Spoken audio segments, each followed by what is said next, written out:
Near the end of each pay period, check your timesheet for exceptions and check your weekly totals. To do so, log into Kronos and click View My Timesheet.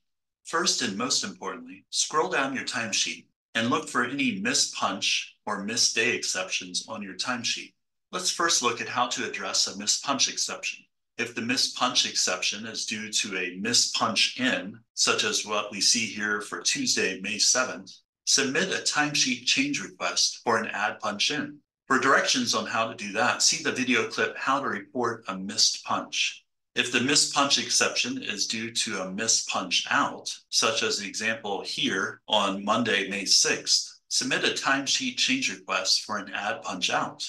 For directions on how to do that, see the video clip on how to report a missed punch.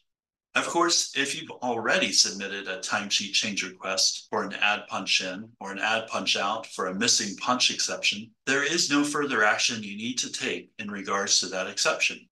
We'll now look at how to address a missed day exception. We see an example of a missed day exception here on Wednesday, May 8th. If a missed day exception occurred because you worked that day but neither clocked in or out, submit a timesheet change request for an add time entry. For directions on how to do that, see the video clip on how to request an add time entry. However, if a missed day exception occurred because you were absent that day, submit a time off request. See the video clip on how to do that. If you've already submitted a time off request or a timesheet change request for an add time entry that would clear a missed day exception, there is no further action you need to take in regards to that exception. In addition to checking for exceptions and taking any necessary action to address those, check the weekly totals on your timesheet.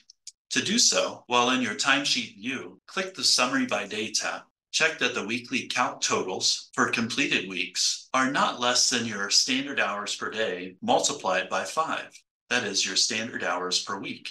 For example, if you're an 8-hour-a-day employee, your standard hours per week are 40. If you're a 6-hour-a-day employee, your standard hours per week are 30. If you've already submitted requests which address any shortages, such as requests for a missed punch in or add time entry or time off requests, and you're just waiting for those approvals to occur, then your timesheet check is complete. If not, then submit the appropriate requests to cover the shortages. For example, a 40-hour-a-week employee is reviewing her timesheet on Thursday, May 9th. She sees that the amount in the calc total column for the first week is 36 hours, which is 4 hours short of her scheduled hours per week. That shortage occurred here on Wednesday, May 1st. She remembers that that's the day she had requested from her manager to use personal leave, and her manager had said okay. She also remembers, though, that she hasn't yet submitted a time off request for those 4 hours. So to address the 4-hour shortfall, she submits a time off request to use personal leave for 4 hours for the May 1st date. So that would address the first week. She hasn't yet completed working the second week.